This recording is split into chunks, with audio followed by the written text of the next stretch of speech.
에스라 7장 6절에서 11절 말씀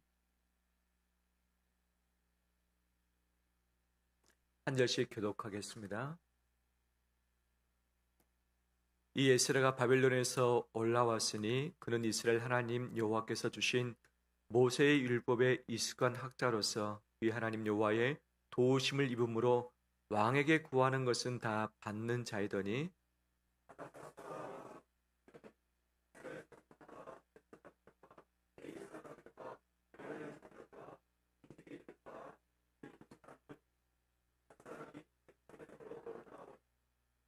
이 에스라가 올라왔으니 왕의 제7년 다섯째 달이라.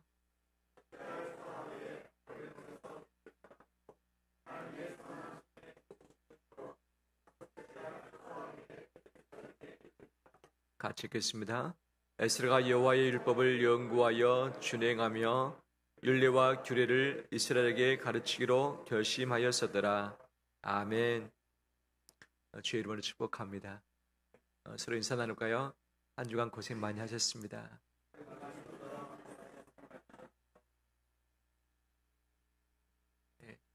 한 주간 애쓰셨고 또 오늘 영상을 통해서 함께 하신 우리 성도님들 예배 마칠 때까지 집중하고 하나님께서 받으신 예배를 각 가정에서 또 드리시길 간절히 소망합니다. 살 좀 빼셨습니까? 올해? 얼마나 빼셨습니까? 혹시 나는 목표 달성했다 하면 손 들어 보십시오. 나는 아직 달성하고 있는 중이다. 감사합니다. 나는 몇 번 실패를 했기 때문에 마음 안 먹는다. 살 쪄야겠다는 사람은 간혹 본 적이 있습니다. 보니까 제 주변에 보니까 20명 중에 한 분 정도는 살 좀 쪄야겠다. 근데 왜 이렇게 찌지 않는지 모르겠다는 분도 있지만 대부분은 살 좀 빼야겠다. 왜냐하면 건강을 위해서. 그래서 운동도 하고 또 식단 조절도 하고 그 다음에 여러 가지 약품 또는 건강식품을 의존하기도 하는 거죠. 이 결심 올해는 꼭 이루시길 소망합니다. 꼭 이루십시오. 내 몸이 어느 한쪽이 불룩 튀어나기도 하고 그렇지 않습니까? 그 부분들이 좀 줄어들었으면 좋겠습니다. 그런데 운동하려고 또 살 빼려고 결심하지만 이 결심을 이루는 데는 쉽지 않습니다. 왜? 내 식습관도 바꿔야 되고 생활 습관도 바꿔야 되고 그다음에 내가 정기적으로 운동을 해야 되는데 우리 몸이 좀처럼 따라가지 않습니다. 결심해도 안 돼요. 너무 바쁘기 때문에 편안함을 유지하고 싶어서 또 먹고 싶은 것들이 맛있는 것들이 얼마나 그렇게 많은데 그래서 먹지 않는 것은 식욕을 우리가 억제시키는 건데 이것을 이겨내기는 것은 어렵다라고 할 수 있죠. 나 혼자면 가능하겠지만 가족과 함께 있고 또 주변 사람 같이 있다 보면 옆에서 치킨을 맛있게 뜯고 있는데 가만히 있을 수 있겠습니까? 덩달아서 한 입 먹을 수밖에 없는 것이 우리의 또 삶 아니겠습니까? 어느 한 중년 남성이 흡연을 했었습니다. 본인도 압니다. 흡연이 건강에 좋지 않다는 것. 그런데 몸에 이상이 생겼어요. 병원에 갔습니다. 검사를 했습니다. 폐에 문제가 생겼습니다. 당신 금연해야 됩니다. 담배를 끊지 않고서 당신 이 폐에 심각한 손상 입을 수 있습니다. 경고를 받았죠. 깜짝 놀랐습니다. 안 좋다는 것은 알았는데 이것이 심각한 상황이구나. 고민을 했습니다. 지금까지 끊으려고 몇 번 노력했지만 안 되는데 이번 기회에 내 병 치료를 위해서도 끊어야겠다라고 마음을 단단히 먹었습니다. 그리고 혼자 결심하면 안 될 것 같으니까 가족을 모았습니다. 아내하고 자식도 모아놓고 내가 이제 금연하기로 결정했다라고 했더니 아내하고 자식들이 다 박수치고 좋아하는 거예요. 왜? 남편과 아빠의 건강을 찾을 수 있는 그런 기회가 된 것 아니겠습니까? 그래서 하루 참았습니다. 이틀 참았습니다. 3일 참았습니다. 그런데 손이 벌벌 떨리는 거예요. 금단 현상이 일어난 거죠. 밖에 보면 담배 피는 사람밖에 보이지 않고 딱 지나가면 치킨 냄새는 온데간데 없지 담배 냄새가 정말 향긋하게 올라오면서 머리도 멍해지면서 몸에 힘도 쫙 빠지는 것을 느꼈습니다. 그래서 참다가 안 돼서 3일째 되는 날 몰래 숨어서 한계피를 쫙 피고 있었습니다. 달콤했습니다. 바로 그때 누가 나타났느냐? 아내가 딱 나타난 거예요. 아내에게 들키고 말았습니다. 아내가 말합니다. 당신 나와 애들 앞에서 결심하지 않았냐고. 담배 끊기로.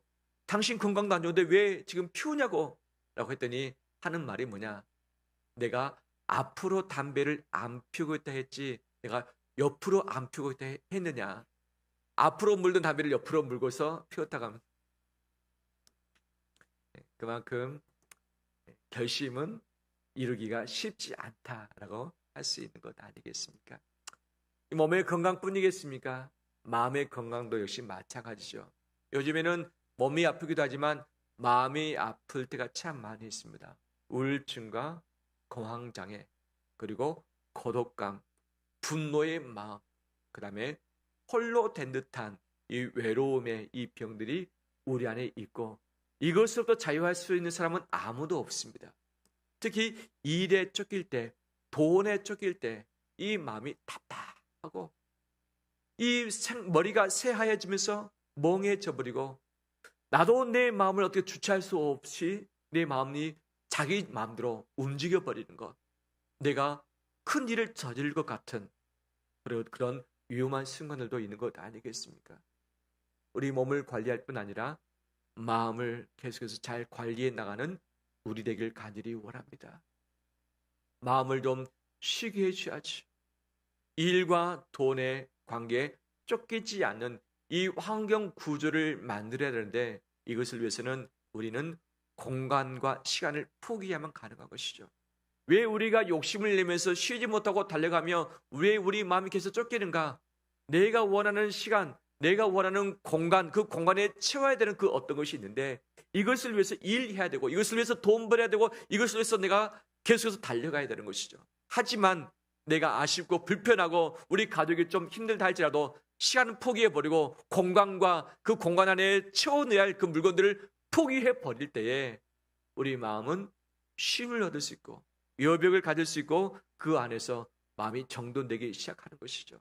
그런데 한번 망가져버린 마음은 좀처럼 회복하기가 쉽지 않습니다.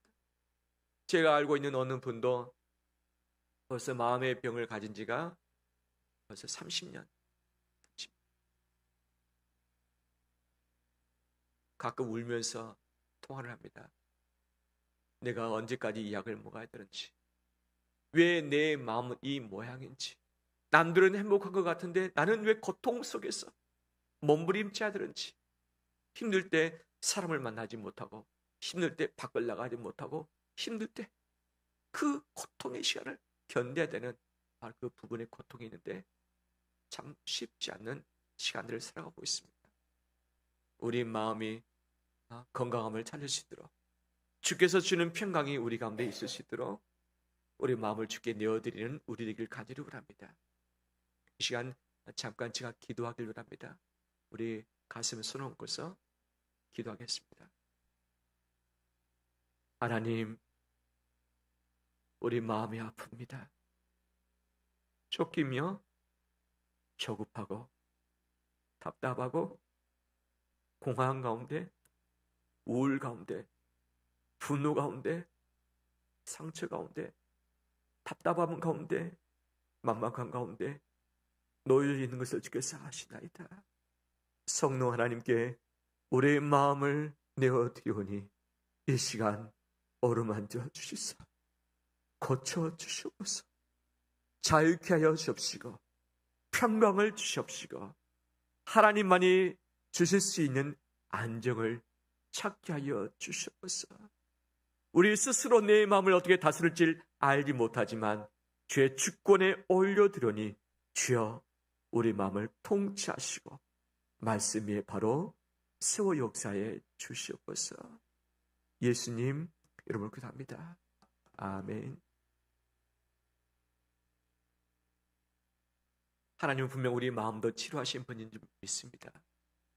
힘들고 지치고 막막하고 무엇을 어떻게 해야 되는지 알지 못하고 동굴 속에 숨어 있을 바로 그때에 만왕의 왕이 되시며 나를 알고 계시는 하나님께 조용히 무릎 꿇기를 합니다.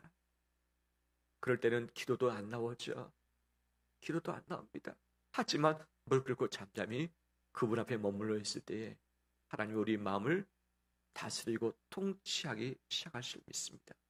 이 마음 안에 말씀이 살아서 운동력 있는 생수까지 머물게 된다면 좀 더 빨리 치료가 될 터인데, 이 무더운 여름에 우리 몸의 건강뿐 아니라 우리 마음의 건강을 함께 회복해 나가는 우리 온 성도 되시길 주의 이름으로 축원합니다. 오늘 본문에 에스라가 등장합니다. 1차 포로 귀환한 지 79년 만에 하나님의 성전이 건축되어서 봉헌된 지 59년 만에 에스라를 중심으로 2차 포로가 귀환하는 그런 모습이 오늘 설계되고 있습니다. 79년이면 상당히 긴 시간입니다. 우리나라가 광복된 지 얼마 됐습니까? 우리 한국 전쟁이 종식된 지 얼마 됐습니까? 이제 70년이 간 넘었습니다. 79년까지도 아직 길게 남아있는 것이죠.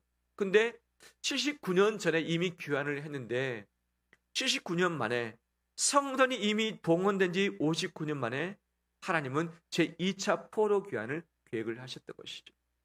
누구를 중심으로 했는가? 1차는 스룹바벨 중심, 2차는 에스라 중심, 3차는 느헤미야 중심이었던 것이죠. 2차 에스라 중심으로 하나님은 귀환케 하셨는데 하나님의 계획이 있었던 것이죠. 그러면 그 리더였던 에스라는 어떤 사람이었는가?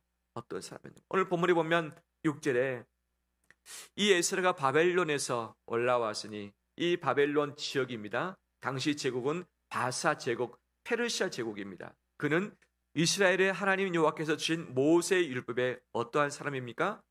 익숙한 학자로서 그의 하나님 여호와의 도우심을 입음으로 왕에게 구하는 것은 다 받는 자였다라고 이야기를 하고 있죠. 11절에서도 율례 학자요 학자 겸 제사장인 에스라, 12절에서도 율법의 완전한 학자 겸 제사장 에스라라고 표현이 되고 있는 것이죠. 한마디로 말한다면 에스라는 학자였고 그 다음에 제사장이었습니다.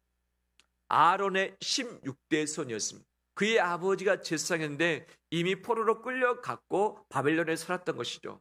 에스라는 바벨론에서 태어났던 제2세였습니다. 이미 예루살렘에 가본 적이 한 번도 없는 자였던 것이죠. 이 포로의 신분으로서 상당히 열심히 공부를 했던 것으로 보여집니다. 그가 왕에 가까이 있었는데 어떤 역할을 했었는가? 학자들은 그가 왕의 율법 전문가라고 해석을 합니다. 왕의 율법을 조언할 수 있는 그런 신하였다. 왕이 뭔가를 고민하면 이것이 율법으로 맞는가 법으로 맞는가 해석하고 이것이 왕국 제국 가운데의 법이 선포될 수 있도록 옆에서 조력하는 역할을 했던 것이요. 상당히 높은 고위층에 속했던 것이고 또한 왕의 신임을 받고 있었던 것이죠. 그가 원하는 것은 왕이 다 해주었다. 즉 왕의 마음에 흡족했고 그를 완전히 신뢰했다. 그래서 그가 율법과 이 법률과 관련된 부분뿐만 아니라 다른 재반사항들도 있었을 터인데 바로 그가 말하면 다 응낙해 줬던 그런 자였다는 것이죠. 그가 제사장 가문이었었고 학자였었고 법률에 능통했었고 특히 모세오경, 토라, 창세기, 출애굽기, 레위기, 민수기, 신명기 이 5권의 성경에 정통한 그런 율법 학자였던 것이죠. 바로 그를 중심으로 하나님은 2차 포로 귀환을 계획을 하셨습니다. 그가 어떤 일을 벌였는가? 10절 말씀 보면 이렇게 그가 결심을 했습니다. 10절 함께 읽겠습니다.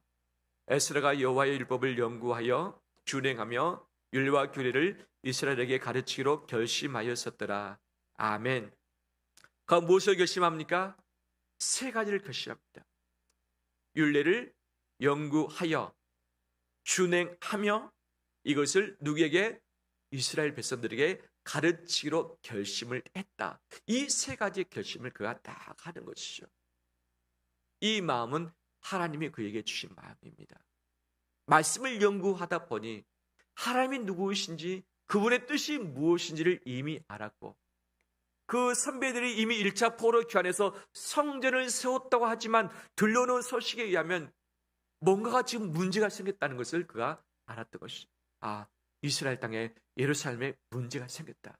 성전은 아주 반듯하게 지어져서 봉헌됐지만 이 성전 제사가 제대로 이루어지지 않고 있고 이스라엘 백성들의 신앙이 많이 흐트러졌고 이미 유다의 죄악으로 말미암아 하나님께서 바벨론을 통해서 멸망시키셨는데 또 다시 멸망할 수밖에 없는 그런 상황 가운데 이를 것이라고 하는 위급함이 에스라가 들었던 것이죠. 그럼 내가 하나님을 위해서, 우리 민족을 위해서, 성전을 위해서 내가 무엇을 할 수 있겠는가? 내가 무엇을 할 수 있겠는가? 하나님이 바로 그에게 바로 마음을 주셨던 것이죠. 여호와의 율례, 말씀을 더 연구하겠다는 마음을 가졌던 것이죠. 더 깊이 묵상하고 더 배우는 것이죠. 이미 학자로서 알았지만 이 말씀이 1단계, 2단계, 3단계, 100단계까지 가도 다 모르는 것 아니겠습니까? 더 깊이 있는 말씀, 이 말씀 속에 있는 하나님, 그 하나님을 만나는 것이 이 말씀의 은혜이고 이 말씀의 생명 아니겠습니까? 지식적으로 아는 것뿐 아니라 이 말씀을 통해서 하나님을 알고 하나님께서 원하시는 삶을 살아내는 것이 말씀의 열매이고 말씀의 힘인데 이 에스라가 말씀을 더 연구하겠다. 그리고 이 말씀을 준행하겠다. 그대로 실천하겠다 마음을 먹었던 것이죠. 현대 성경에서는 이렇게 번역을 했습니다. 에스라는 온 마음을 다 바쳐 여호와의 율법을 연구하여 실천하며 이스라엘 백성에게 율법을 가르쳐 그것으로 생활 규범과 법의 바탕을 세우려고 결심하였다라고 번역을 했습니다. 온 마음을 다해서 말씀 더 연구하겠다. 온 마음 다해서 이 말씀대로 살아내 보겠다. 그리고 이 말씀을 가지고 이스라엘 백성들 내가 돌아가서 바로 이들에게 가르치겠다. 생활 구별을 다시 세워지고 이들의 신앙을 다시 반듯하게 세워지는 이 신앙 개혁을 해보겠다는 마음 그가 가졌던 것이죠. 그런데 이 마음은 누가 주신 마음일까요? 하나님께서 제사장 겸 학자였던 에스라에게 주셨던 마음. 이 마음이 그에게 탁 들었습니다. 그가 결심했습니다. 그리고 왕에게 보고를 했습니다. 왕이 어떻게 했을까요? 왕이 이것을 적극 허락을 합니다. 포로로 끌려서 살고 있는데 이미 바벨론은 정리되고 이미 페르시아 제국으로 바뀌었는데 누가 다시 돌아가서 너희 민족 세우라 하겠습니까? 그들이 모이면 힘을 비축하게 될 것이고 왕에게 가시 역할을 할 수 있는 그런 자인데 어떻게 이것을 허락할 수 있겠습니까? 하지만 하나님은 왕의 마음도 바꾸시사 이것을 허락해 했던 것이죠. 그러면 에스라 이렇게 결심을 했을 때에 어떤 일이 있었는가? 하나님이 이 일을 성취하시기 위해서 역사를 하셨던 것이죠. 어떻게 역사하셨는가? 6절 말씀 보니까 이 에스라가 바벨론에서 올라왔으니 그는 이스라엘의 하나님 여호와께서 주신 모세의 율법에 익숙한 학자로서 그의 하나님 여호와의 무엇으로 도우심을 입음으로 왕에게 구하는 것은 다 받는 자이더니 하나님은 이 에스라를 이미 예비시키셨던 것이죠. 왜?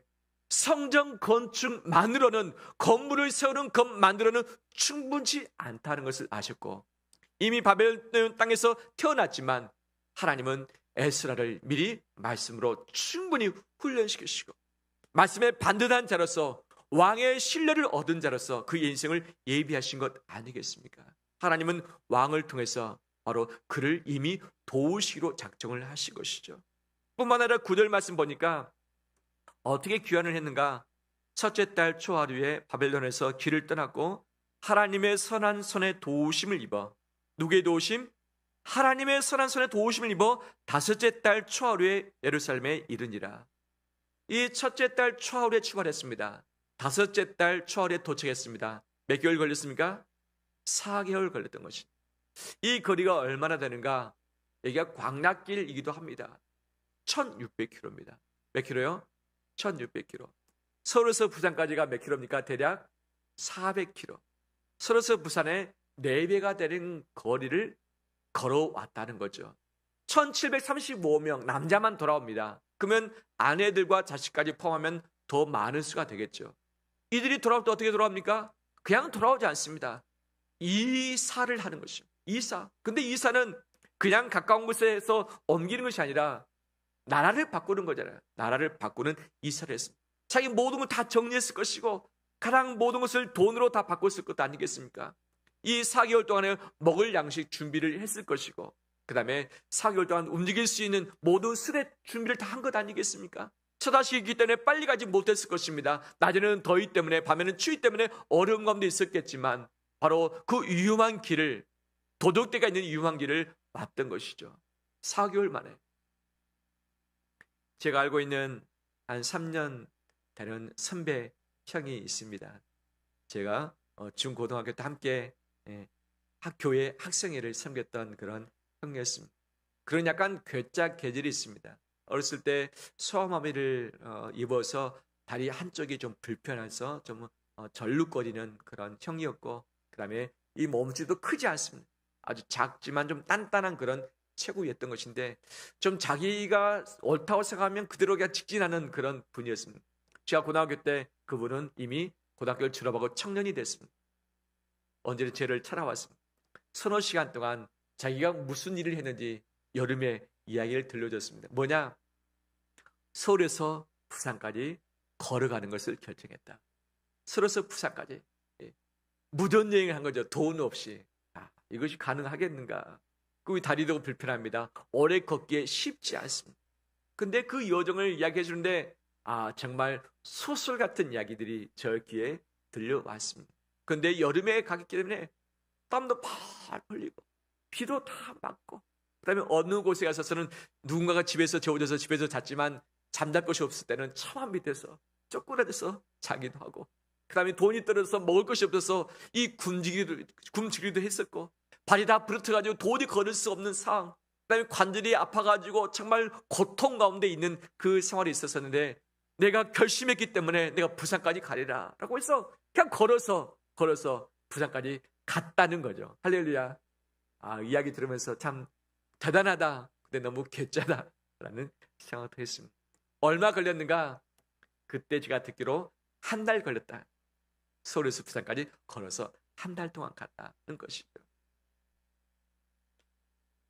서울에서 부산 거리가 아니라 그 4배의 거리를 처다식과 함께 모든 이삿짐 가지고서 먹을 양식 가지고 오는 것은 쉽지 않은 여정이었을 것입니다. 쉽지 않은 여정. 중간에 도둑대가 있어서 공격당하면 모든 것을 잃고 목숨도 잃을 수 있는 상황이었습니다. 그런데 에스라가 왕에게 군대를 요청했으면 동행했을 텐데 군대를 요청하지 않고 그냥 무방비로 온 거죠. 누군가가 쳐들어오면 그냥 끝장난 것 아니겠습니까? 그런데 하나님께서 이 4개월 동안 어떻게 하십니까? 도우셔서 보호를 하셨고 인도하셔서 무사히 귀환할 수 있었다라고 고백을 하고 있습니다. 할렐루야. 할렐루야. 하나님이 결심한 에스라를 보호하셨고 결심한 에스라와 그 무리를 지키시고 인도하시고 무사하게 오도록 허락을 하셨습니다. 하나님뿐이겠습니까? 그때 당시 페르시아의 왕 아닥사스다 왕의 마음을 하나님은 움직이시사 놀라운 일들을 행하게 하신 것이죠. 13절에 보면 왕은 조서를 내렸습니다. 명령 내렸습니다. 예루살렘으로 올라갈 뜻이 있는 자는 누구든지 다 올라가라. 자기의 백성인데 민족끼리 살겠다고 하는데 이것을 허락을 해줍니다. 왕으로서 큰 허락 아니겠습니까? 15절에서 17절 말씀 보면 성심으로 드리는 은금을 다 가져가라. 바벨론 온 도에서 은금을 다 모아서 너희가 다 가져가라. 그다음에 이 성전을 위해서 기쁘게 드릴 예물도 다 가져가서 신속히 드리라 라고 하면서 필요한 모든 이 돈과 모든 보물을 다 그의 손에 허락을 했던 것이죠. 19절에 보면 은금 혹시 남은 것이 있으면 너희가 좋은 대로 다 써라. 재량권을 다 줘버린 것이죠. 너희가 하나님 뜻에 따라서 이거 모두 다 사용을 해버려라. 19절에 성전에 섬기는 일을 위해서 그릇도 있는데 그릇을 내가 다 주겠다. 20절 성전 일에 쓰일 것이 있다면 무엇이든지 어디에서 궁중 창고에서 내다가 드리라. 부족하면 궁중 창고가 그때 당시 이 페르시아 제국의 이 대도시에 몇 군데 있었습니다. 이 지나가는 중에 그 도시를 지나는 것이죠. 그러면 왕의 명령, 허락권이 있으면 얼마든지 궁중 창고에서 내다가 쓸 수 있는 그 권한이 있었던 것이죠. 이 권한을 에스라에게 허락을 했던 것이죠. 21절 보면 유브라데 강 건너편의 모든 창고직에게 또 저서를 씁니다. 에스라가 너에게 구하는 것을 신속히 다 집행을 해주라. 이 조달청들이 있었는데 그 조달청에서 다 내가 내주라. 은은 100달란트까지, 밀은 100고르까지, 포도주는 100밭까지, 기름은 100밭까지 마음껏 쓰도록 해주고 소금은 정량 없이 필요한 대로 다 내주라고 이야기를 하고 있죠. 24절에서는 왕이 말합니다. 제사장, 레위 사람들, 노래하는 자들, 문지기들, 느린님 사람들, 누구입니까? 성전에서 일하는 사람들이다. 성전에서 일하는 모든 사람들 어떻게 할 것인가? 조공 받지 말라, 관세 내지 마라, 통행세 받지 마라. 세금을 내야 되는 건 아니겠어요? 제국의 세금으로 운영되는데, 그래서 어떻게든지 세금 항목을 정해서 정말 백성들에게 걷어내는 것이 왕의 역할 아니겠습니까? 그런데 성전 맡은 사람들, 제사장, 문지기, 그다음에 이 느린님 사람들, 노래하는 사람들 모두 다 세금 받지 말고, 조공 받지 말고, 통행세도 받지 말라라고 이미 이야기를 선포해내고 있습니다. 놀라운 일인 것이죠. 25절에서는 하나님의 죄를 따라 모든 백성을 재판하게 하고 알지 못하는 자는 너희가 가르치라. 재판권도 에스라에게 줍니다. 재판권까지. 26절에서는 하나님의 명령과 왕의 명령을 준행하지 아니하는 자는 속히 죄를 정하여 어떻게 하거나 죽이거나 귀양 버리거나 가산을 몰수하거나 옥에 가두라. 처벌권을 줄 것이다. 사형권, 귀양권, 가산 몰수권, 옥에 가두는 이 모든 권한을 누구한테? 에스라에게 주었습니다. 놀라운 일인 것이죠. 놀라운.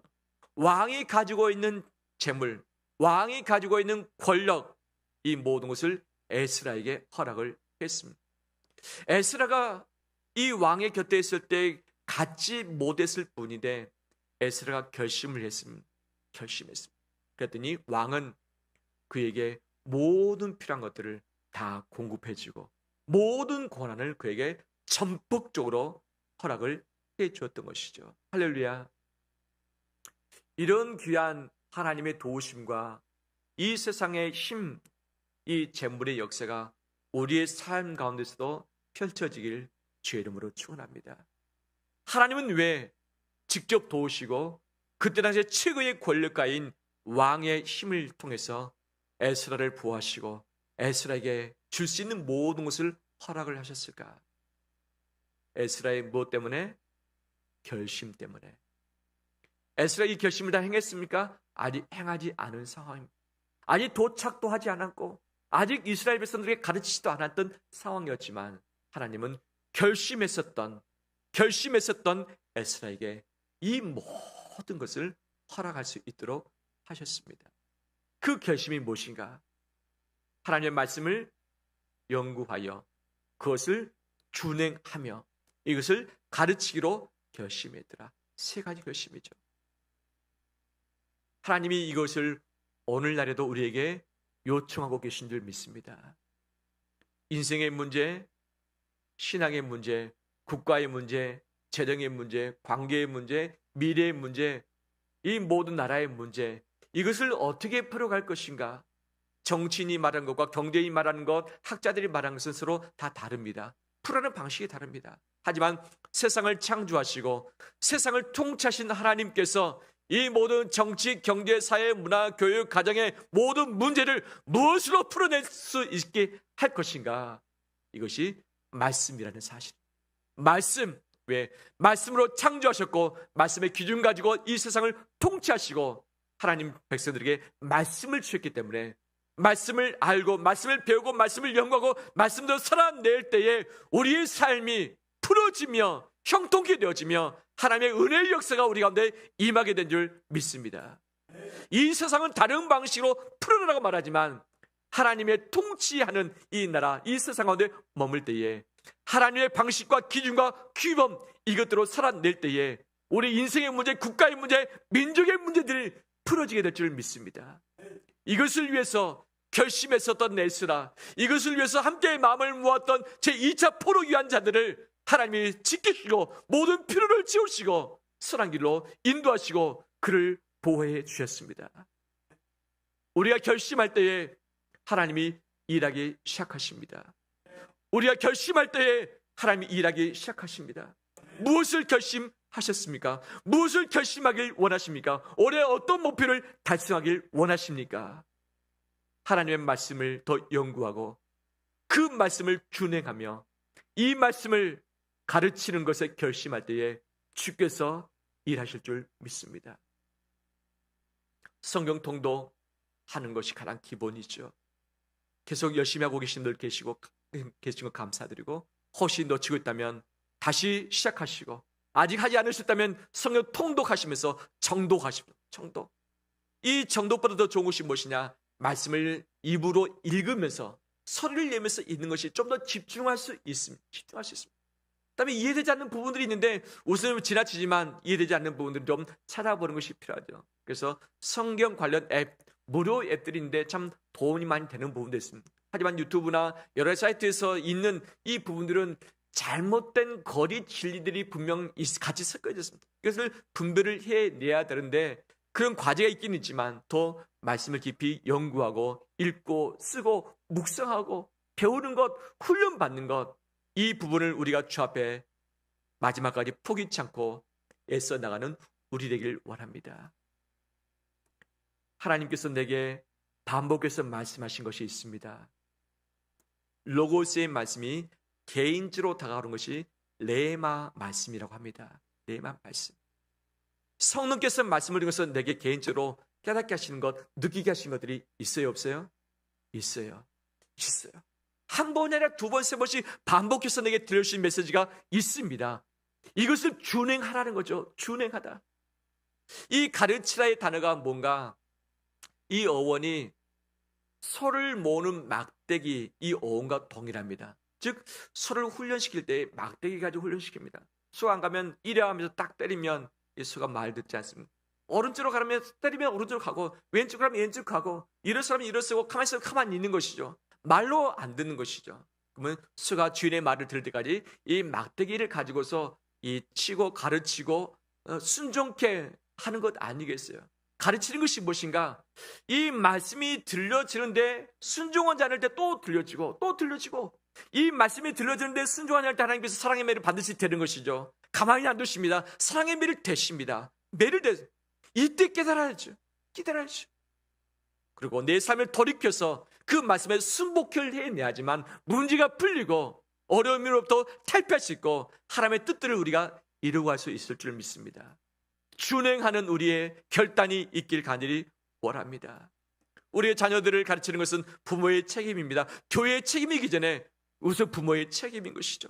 자녀가 다 커버렸습니다. 잘 듣지 않습니다. 사춘기 지나면 잘 안 듣습니다. 그럼에도 불구하고 말씀을 가르치기를 다시 결심하는 우리 되길 원합니다. 우리 다음 세대, 우리 꿈나무교회에서 요즘 세대가 말씀을 잘 배우지 않습니다. 재미는 따라가지만 말씀 받는 것은 잘 하지 않습니다.